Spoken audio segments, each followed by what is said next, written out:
The music you listen to says a lot about who you are. In this podcast, we discuss how that music may shape your life.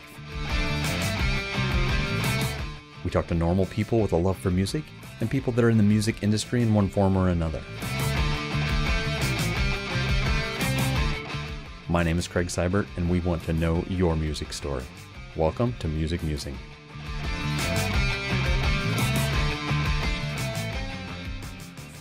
Welcome back to Music Musing. I have a special guest on today, Luis Malbas, who is someone that I have actually worked with in the professional field for quite a while now. We've known each other in the learning and development field.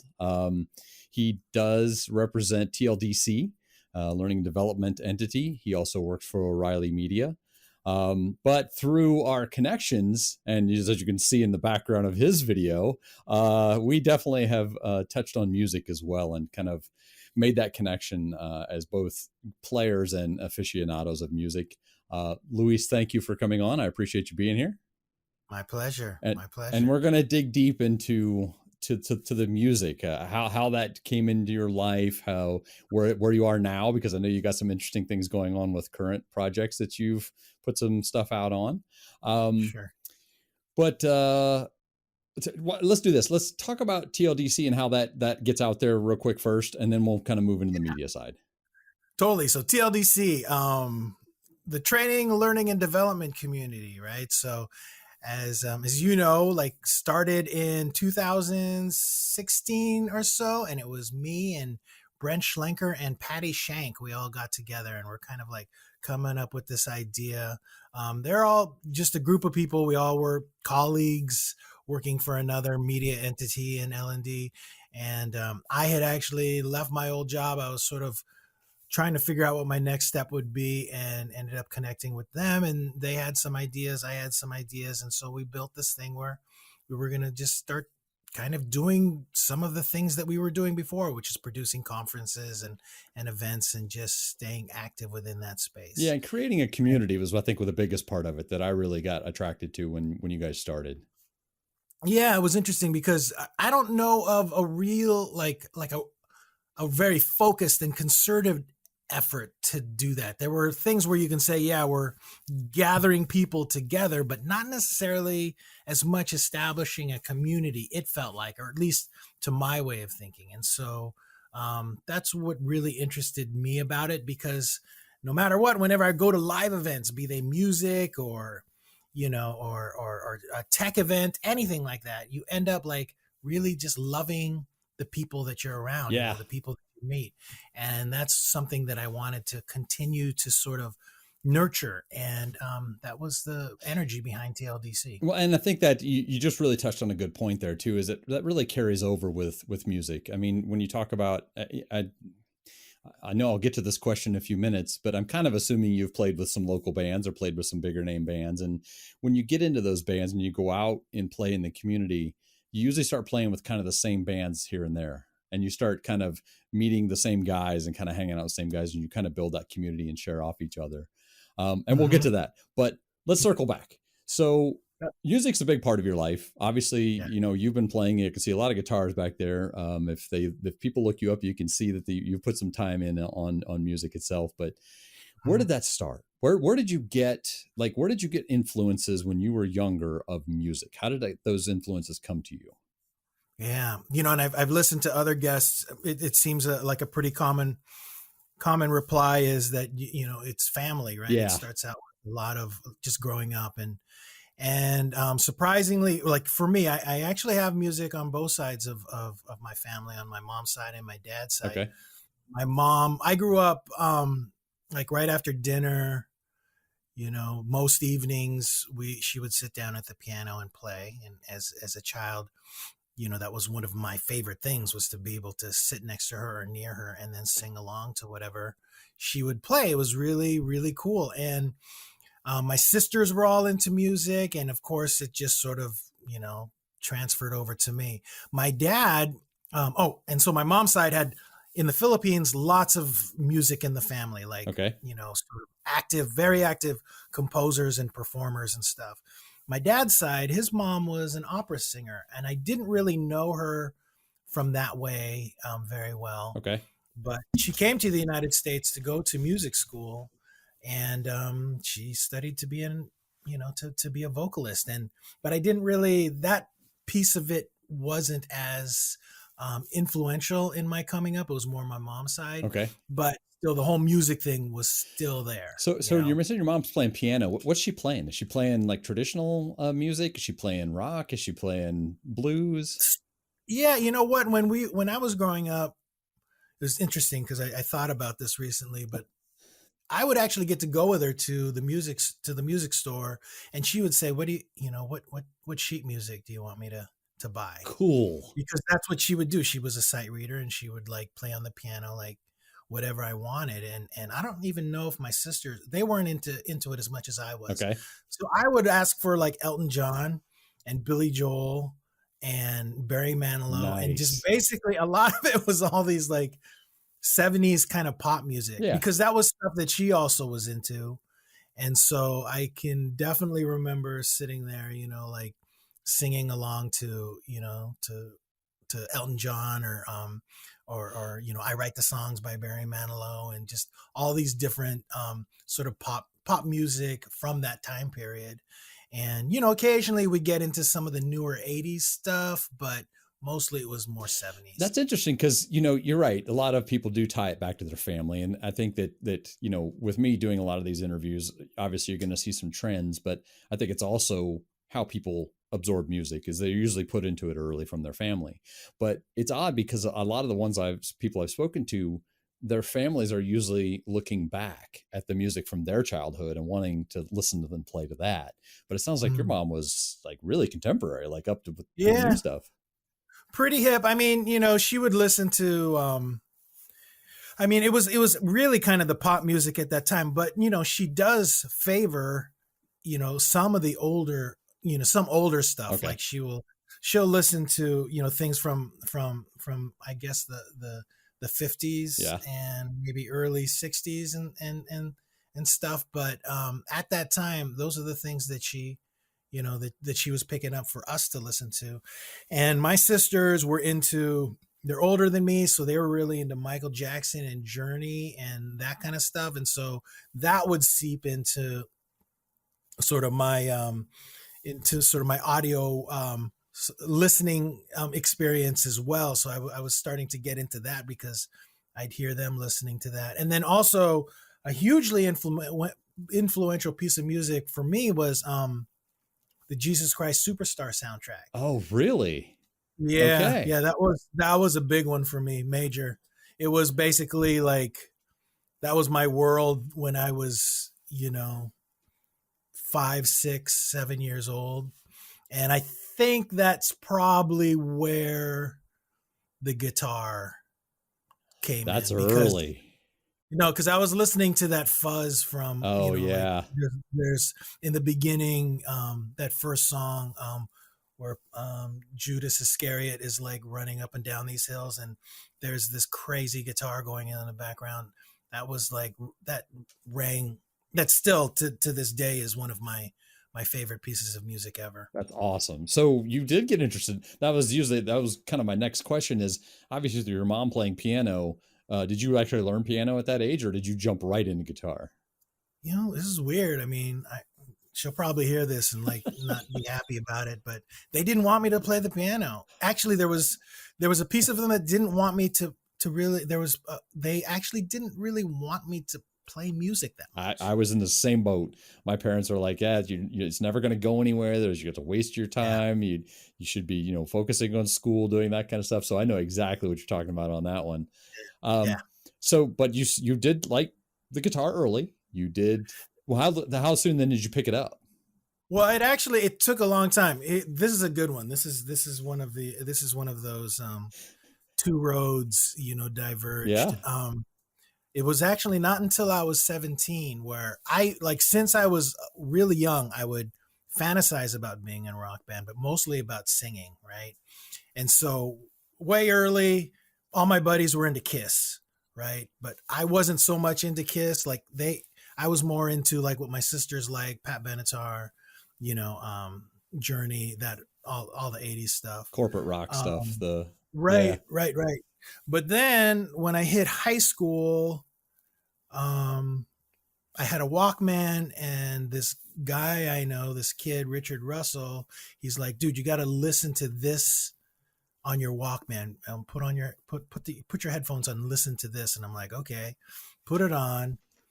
And it just blew my mind. It was 2112 by Rush. Oh man, what an album. Jeez. Yeah, that would blow your mind. I can imagine. Well, And I mean, like, it's probably enough of a foot in a lot of different genres. It kind of has the corporate sound, but it also has that prog rock sound. And it also kind yeah. of drags in that glam of Kiss and stuff. Wow. And it had the story. Yeah, It yeah, had the true. story. Right. And also the beginning with the synthesizers. I think that's what he wanted me to listen to, was this, the crazy synthesizers in the beginning. And I was like, oh, what is Yeah, they're this? so layered in the beginning of that song too.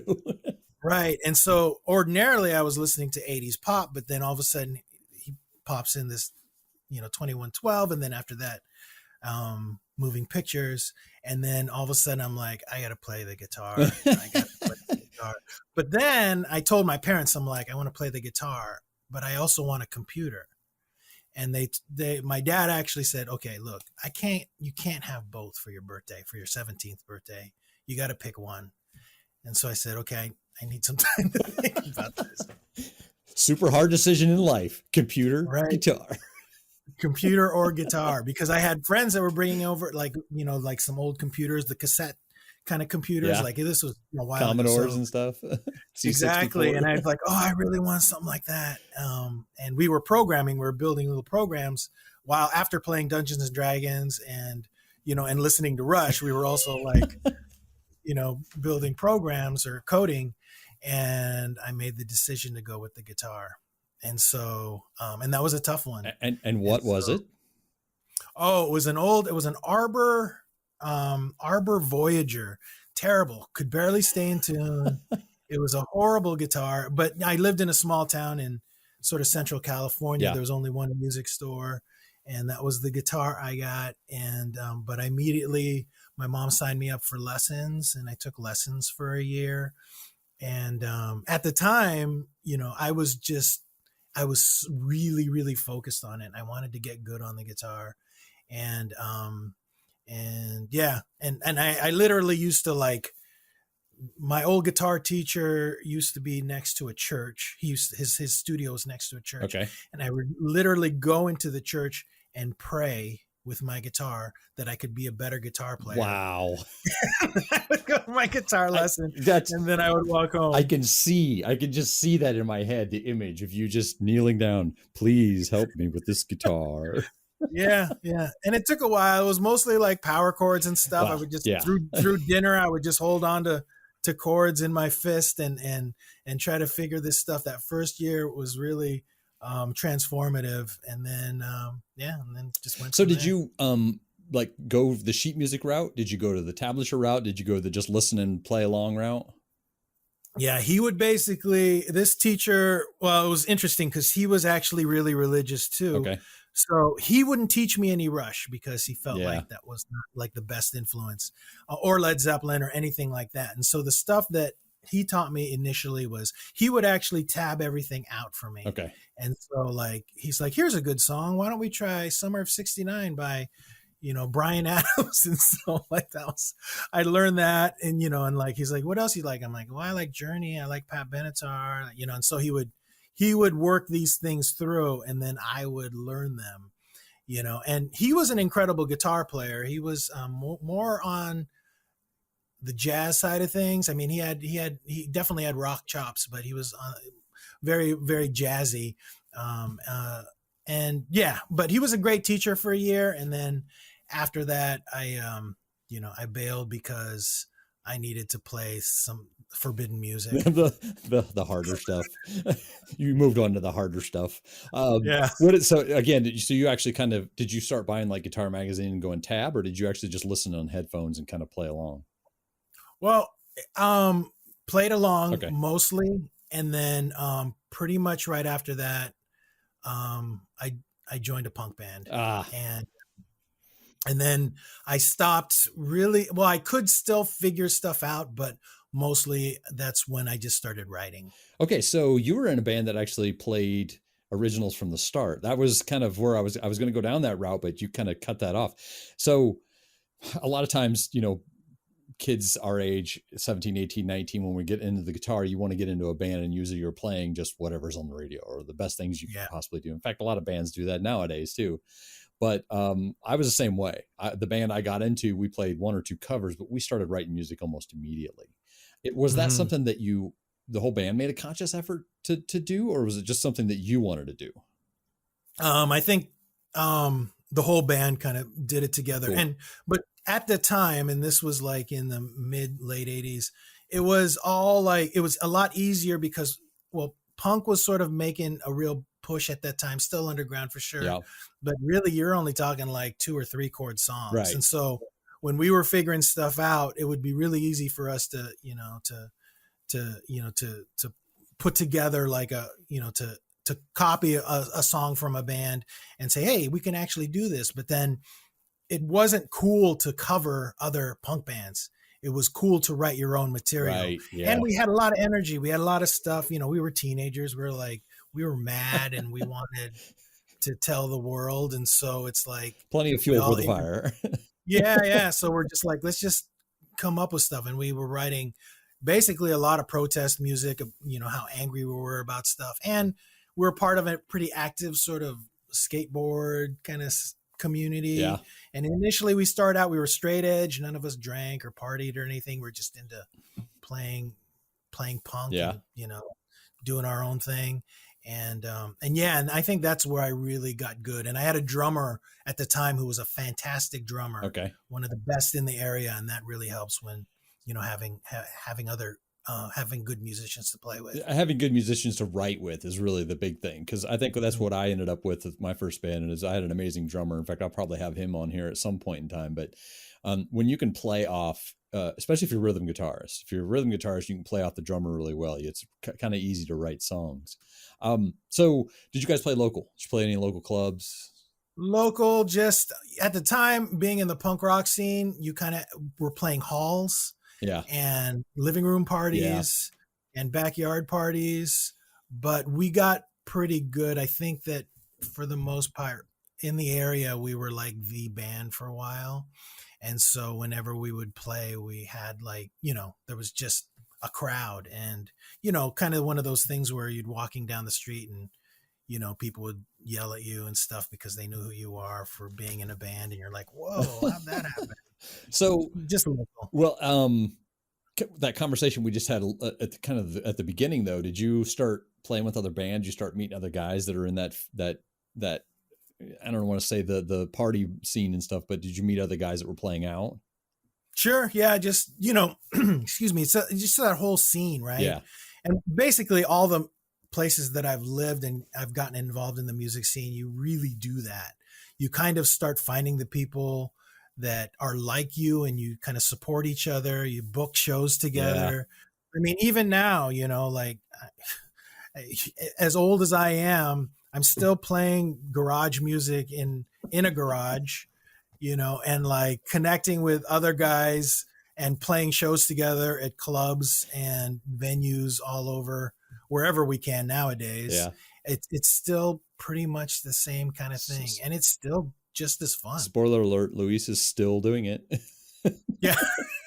Well, okay. So that carries throughout your early teens or late teens, early 20s. How long do you continue playing like that type of stuff before you start transitioning over to, we all moved into the corporate world at some point, but when does that transition kind of happen? Well, I really don't. Well, basically what happens, I play with those guys for a while. Of course, because we're so cool, we end up finding girlfriends, and then that's basically our demise. Then the band starts getting less interesting because here we are with our girlfriends, and and that usually takes 2 or 3 years. So that's how that worked. And then by then I actually moved to go to college and moved to Northern California. And then moving here, that's where I started kind of getting myself involved in a new music scene. Okay. And finding new musicians, but still kind of playing the same material. But then what happened was that girl that I had initially been connected with from that first band, she dumped me. And then all of a sudden I find myself becoming a songwriter. Right. Broken And heart, so, and that, broken heart makes yeah, good songs. that's how it kind of works. And so that's when I started writing songs because of all this, angst and pain that I was feeling. Yep. And then, couldn't find a singer. And so, I still needed to play. Finally, I'm like, just forget it. I'm just going to sing myself. And then that's where I think my vocal prowess started to develop. And then it just went from there. Then I think moving away, like from more traditional sort of heavy punk and thrash, moving more towards kind of the power punk side. Green Day is like this area. I mean, those guys have been around. I've been to to parties where Green Day was there back before they were Green Day. Yeah.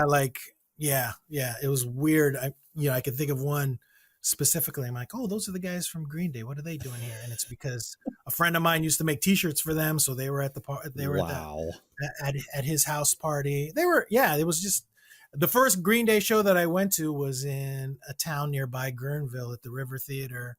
There was hardly anybody there. Wow. It was just, and the drummer was trying to sell his car. I remember that he was on the mic. I'm trying to sell my car if anybody wants to buy my car.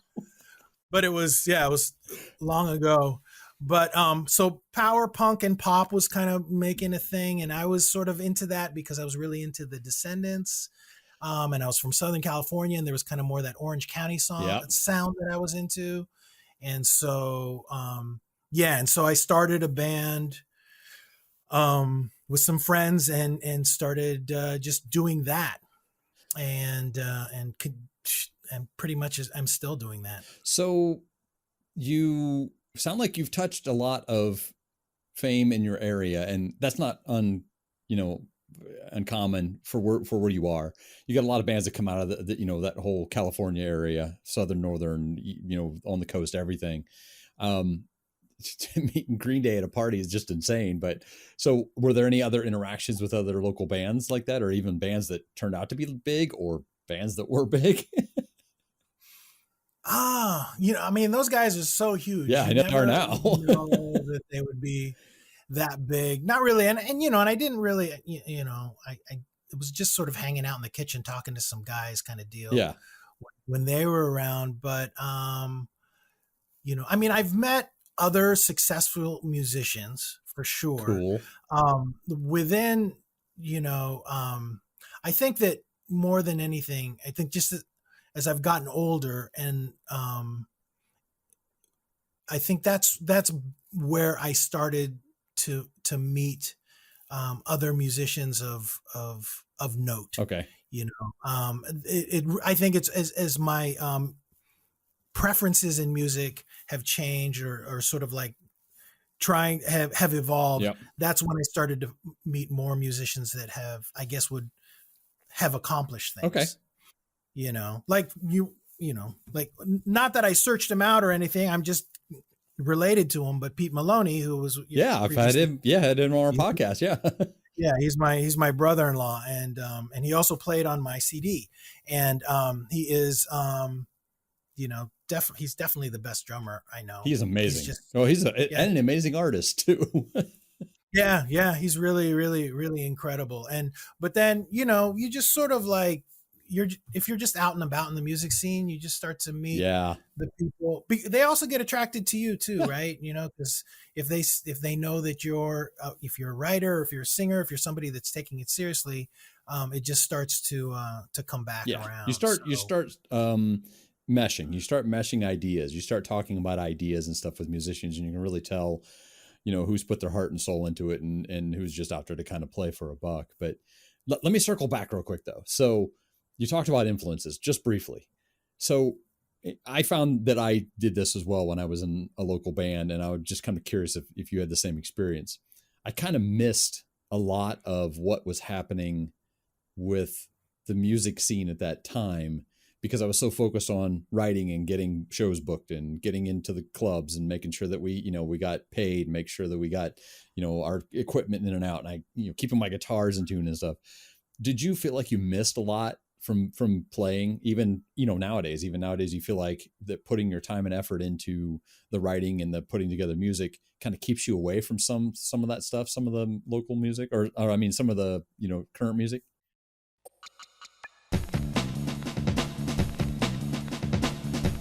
I love creating a Music Musing podcast. It lets me see how music affects people in different ways. We're always looking for interesting guests, so if you know someone in the music industry or someone who really has a great music-related story, reach out to us at musicmusingfeedback@gmail.com.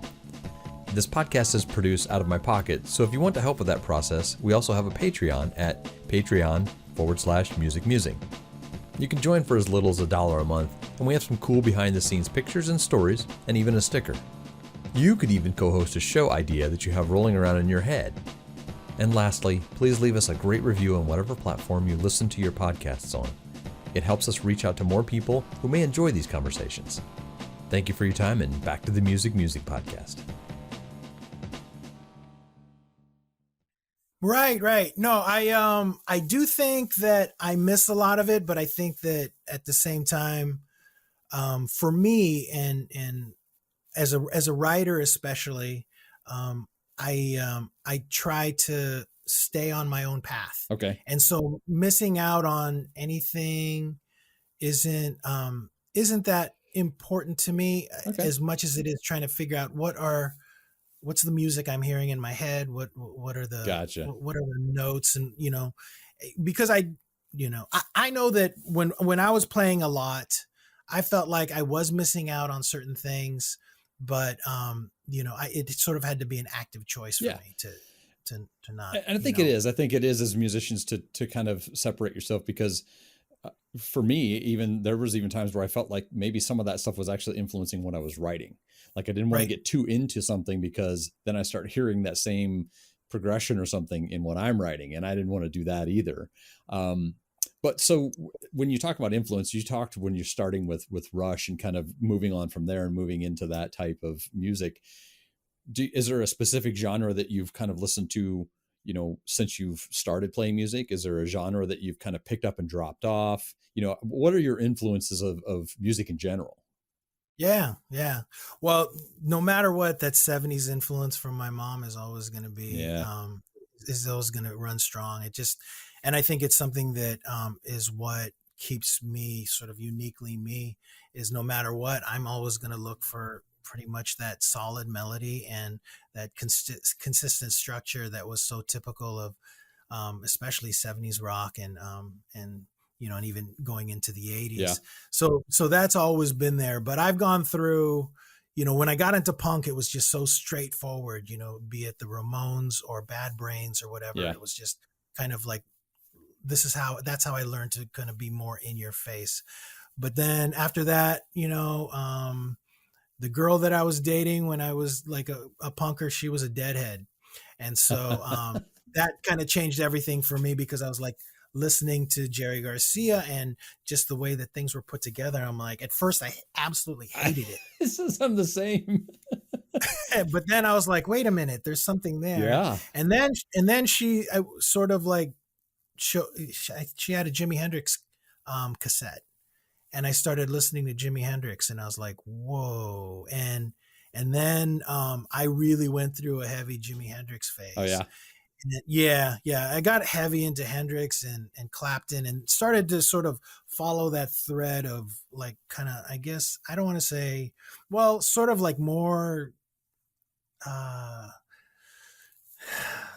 psychedelic is the wrong word, but I was into Clapton and got into, started to listen to Pink Floyd. Concept music, maybe? I mean, that's... Yeah, I don't know exactly. I mean, because I don't want to say it's necessarily psychedelic, but thematically it was just a lot bigger. I still had Rush to turn back to, but Rush is so like, is not quite, so different from like, say, Jimi Hendrix. Yeah. But anyway, I just started to follow that line. And then after that, then I started to really get into just songwriters. Okay. I was really getting, I got into the Police and then like acoustic singer songwriters, like James Taylor Yeah.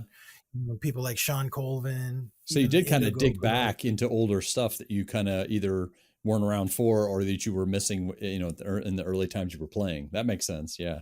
Yeah, yeah. And just all around, I think that my taste in music is fairly well rounded. I mean, I don't turn anything away unless it just doesn't feel like it's musical, Okay. Yep. at all, and there isn't, most everything, it seems like people are putting an effort out to make things sound musical, but um, yeah, There's some but of it like out there. some, There's some of it out there that's not. We'll just leave it yeah, at yeah, like that. a lot of pop country, sometimes I'm just like, you don't care about me right now. You're just like, this is just a beer commercial that I'm listening to. So Exactly. Exactly. Yeah, and I yeah, think that that's a lot of, unfortunately, that's what a lot of hip hop and dance has turned into as well, is really just turning on, a backbeat and starting to put words to it. And I just feel like their singing abilities might be great, but their writing abilities just they don't flesh out. They don't get a song true. to touch me or to reach out to me. Now I know that Right. sometimes that's just me not digging enough. It's me looking at the surface songs and what's popular, not really digging enough. But that kind of ties Yeah. back into what you were saying. So are there any current singer songwriters you're listening to that are kind of halfway obscure but still kind of feed you, or? It's like the one person that is like that I, for some reason, the last couple of years, ever since the pandemic started, and he died a couple of years ago, this hip hop artist named Mac Miller. Oh yeah. For some reason, Mac Miller is, I don't know, I can really connect with his music.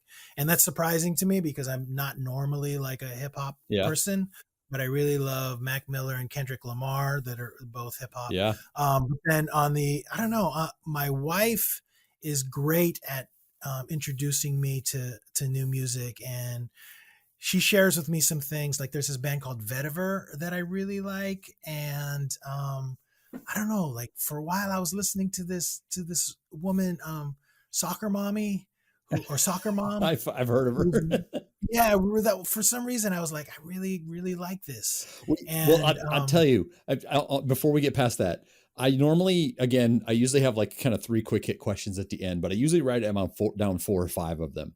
And occasionally I'll just throw them in every once in a while. One of them was, do you have a guilty pleasure song that you listen to that's not in your genre?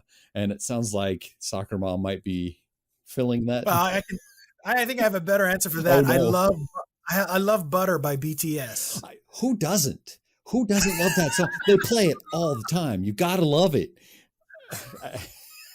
And the I'm fact like, I feel so guilty, but I just freaking love that song. It makes me happy. I'm like, you know what that song reminds me of? I watched I can't think of the name of it now, but they basically went over all the from ABBA all the way up through a lot of the pop bands nowadays from those particular countries, Scandinavia and over in that area.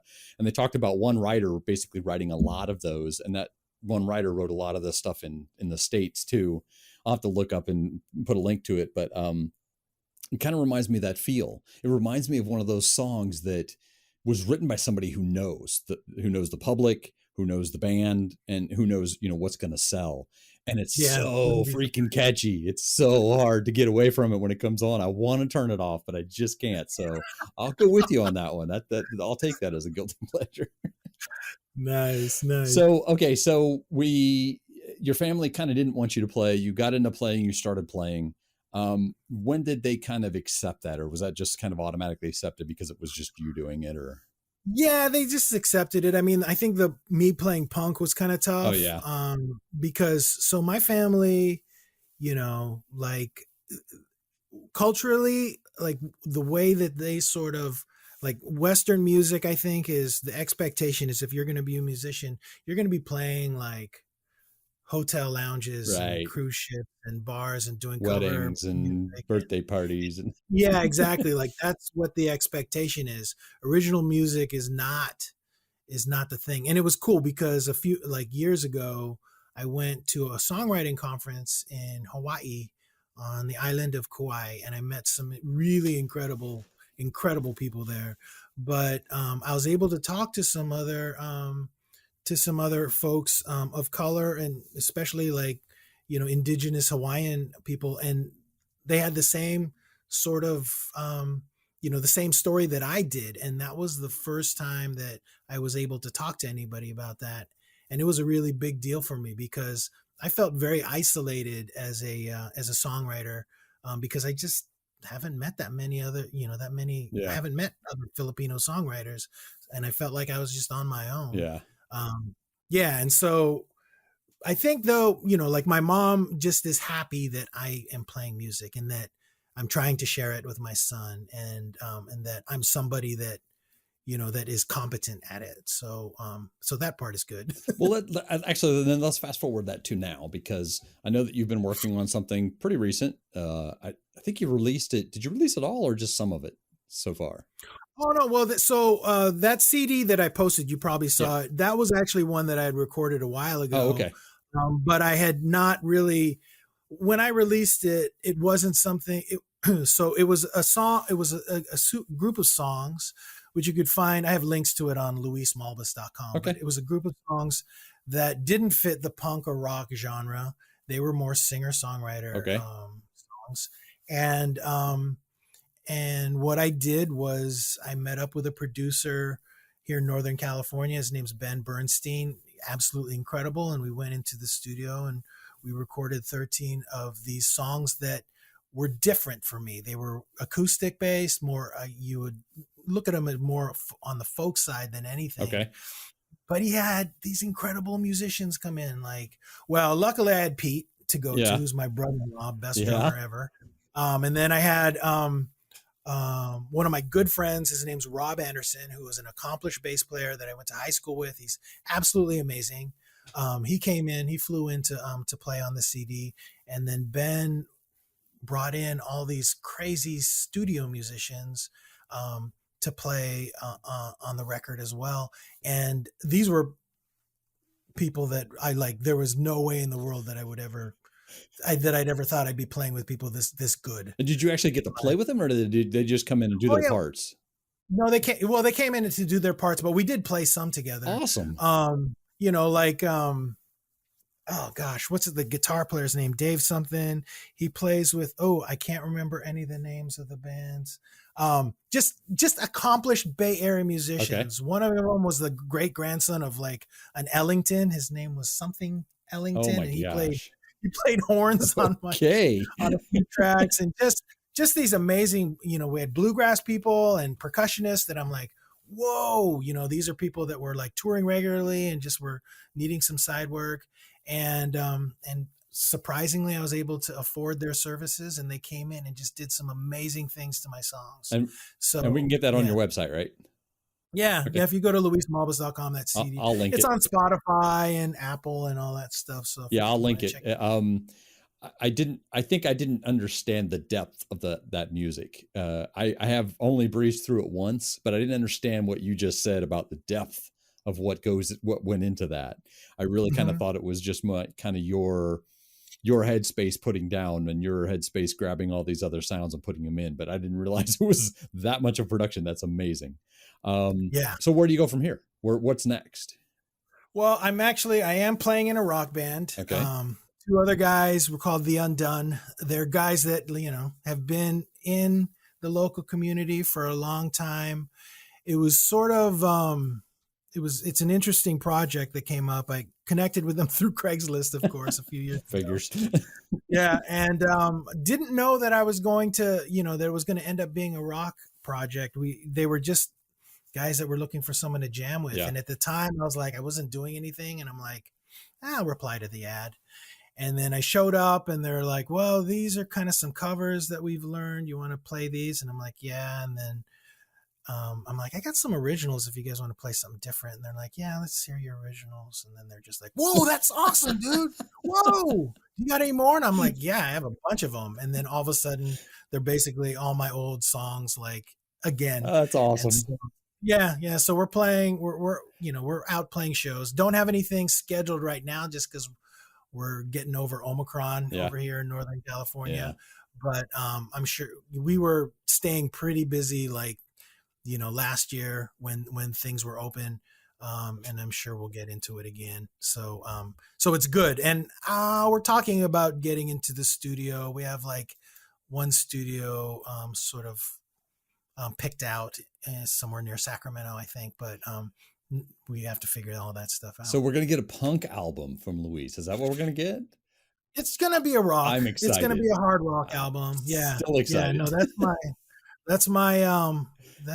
that's what I do. I mean, I like to do it all, but that's the thing that I'm probably best at. Okay. So got your music history. Let's hit these 3 fun questions, because I know the first one's going to take you a few minutes. Okay. If you could play with another band, who would it be and where would you play? If I could play with another band, who would it be and where? Okay. That is kind of a tough one. And I only ask where because I know that you're enough of an aficionado of rock music and music in general to know some of the bigger places out there that have rock bands have played. So, the who is almost as important as the where at that point. It's true. That's true. And it's the one thing that I've never experienced and I'd like to experience is kind of playing in a jam band kind of situation. Yeah. And it's because I'm really exploring the guitar from that perspective now, just looking at, inverting chords and just understanding the fretboard that much better. Yeah. Right. Because just coming up from where I came up, straight rock, I know my power chords like nobody else, but trying to play in versions of chords is like something completely different. Yeah. And I'm trying to get better at it. Right. So, it would, if I could play with another band, I can't say anything specific. Like I'd say the Dead or something like that, just for fun and to see that around. huge audience. Yeah. But it would be like any kind of like decent jam band that I could have some fun with. And then any huge outdoor festival somewhere that's always been a dream of mine. Interesting. Really? Yeah. Yeah. I when I was quite younger in high school, they had a 3-day or 2-day or 3-day concert in one of the close hometowns where I lived in Florida. And I loved that. I loved being outside. I actually got to see Leonard Skinner outside one night, and just the ambiance of them playing and hearing that go out into an open field sometimes is amazing. But I kind of would have pictured for you like CBGBs or, one of the bigger. No, you know what, dude? I have done shows. Like one time I played a show at the Skate Palace in Oxnard, which is, and there were, that place fits like 1,000 people. And when I was up on stage, who did we play with? The headliner was the Vandals. Oh, wow. Okay. Yeah. And there were other MIA. I can't remember who else was there, but we were the opening band. I was standing on stage looking out, and there were 2 massive pits going on, stuff flying everywhere. And I was on a bigger stage than I've ever been on before in my life. Yeah. I could barely see my drummer on the riser, and the other guitar player was way down on the other side of the stage. And this pit was going on, and I had like all these people around, and that was absolutely incredible. And that was like early on. That was 19 years old or so. And so, I've had that experience already, and also playing in a smaller club where the entire place was just going ballistic, and just even looking up above me on speakers and seeing like people getting ready to jump off of the PA system into the crowd. And, and people holding my equipment up because there were so many people trying to push through. Like I've had those experiences, but outside, I like it. Free flowing, just sort of playing and watching people out on a beautiful day in an outdoor festival. I haven't experienced that. So that would be cool. That's interesting. Yeah. I think that when you get a lot of local bands that, like, especially where we are up here in Maryland, there's a lot of wineries and distilleries and places where they make, apple cider wine and stuff. You get a lot of those little venues where you're maybe, it might seat 50 or 60 people just out there having a good time, and you're playing not too heavy a rock. But there's a lot of those up here, a lot of people that play in the open door stuff. I never got a chance to do that either. Most of the places we played were smaller places like what you were talking about, where we got on stage at one point in time, and if you jumped too hard in the middle of the stage, you could see the amps going in like this on the ends of the stage. And I know what you're talking about, those type of places. Okay. So I'll get the last question is kind of personal for as far as guitars go. But it's something that I'm picking your brain on both. And I'm actually asking the question because I think it's an interesting question. What guitar effect is your favorite effect to use on an amp or through a pedal? And why is that? Oh man, that is really, really Like I can tell you right now, mine's question. phaser, and my wife hates it. I mean, she just when she hears the sound on anything that has to do with phase shifting in the guitar sound, she hates it. But I love it. It's one of those things from the '80s that I love. So Yeah, it's yeah, that's a great question. And super nerdy of you. Um, Wah pedal. really, straight out, just wah. And I don't use it a lot, Okay, but I always have to have a wah pedal on my board. I'm looking at it right now. yeah, It's just if I don't have one, I feel like I'm missing it. And I don't use a wah on every yeah. song, but when I do use it, it's like, oh, it's like awesome. This is so cool I also to step on that. I think that's also one of those pedals that people really underestimate how much it gets used in rock. I Yeah. really was confused about the whole thing of I learned from a guy who played lead when I was really younger, and he's like, yeah, you got to use wah when you play lead. I'm like, I don't, that's stupid. Why would you use wah? And then I started listening to like Metallica, Guns N' Roses, and all those bands Mhm. that were doing those leads, and I'm like, oh my gosh, she's using wah on that lead. Oh my gosh, she's using Yeah. wah on that lead. What am I doing Yeah. here? Do you use a wide sweep or a short sweep or? It's a pretty wide Okay. sweep. And the thing is really it kind of serves as, in some ways, as a boost, Yeah, right? it does. Because, Yep. and I think like being in punk bands, like, having a boost was pointless most of the time because everything Well, was so all the way up, loud. all the way up But anyways.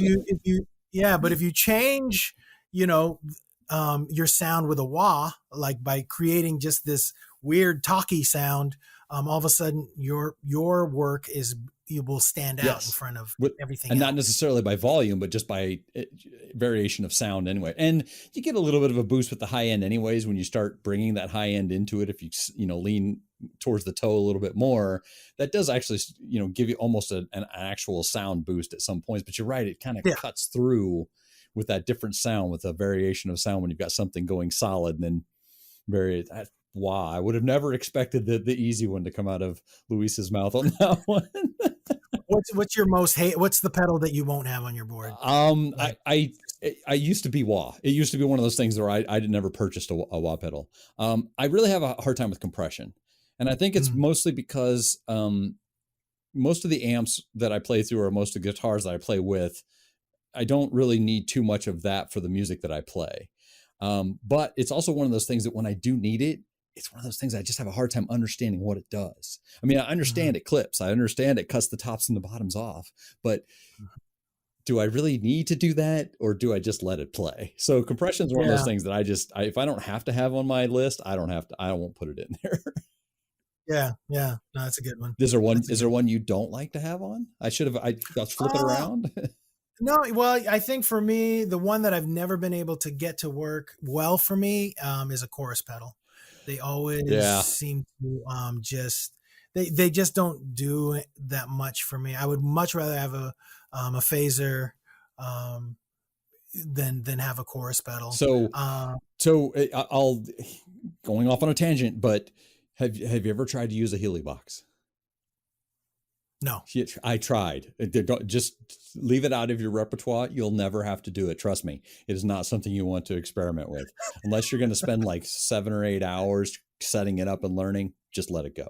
So, Yeah, Luis, yeah, thank you so much for being on. I really appreciate these conversations that I yeah, have with yeah. No, it's people in great. music.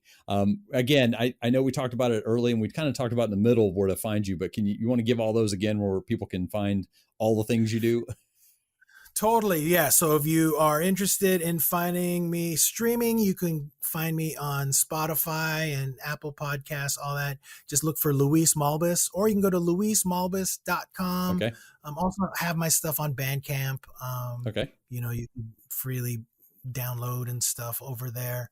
That's pretty much And all it. the music is under your name, correct? Under my name, like, okay, so on SoundCloud, if you want to hear my rock Yeah. stuff, you could probably find it on SoundCloud if you search for me. Okay. And then I also have like my old my first punk band, which is called Step One. Okay. Is I did post our 5-song EP on YouTube. Okay. So if you look up Step One Punk or something, you'll probably find that. We'll do that. Luis, thanks again. Appreciate it. Thanks, Craig. Yep, have a good one. All right, take care. Thank you for choosing Music Musing. We hope this story not only gave you a little insight to what music means to someone, but it may also change how music fits into your life. So be sure and drop us a line at musicmusingfeedback@gmail.com and let us know your music story.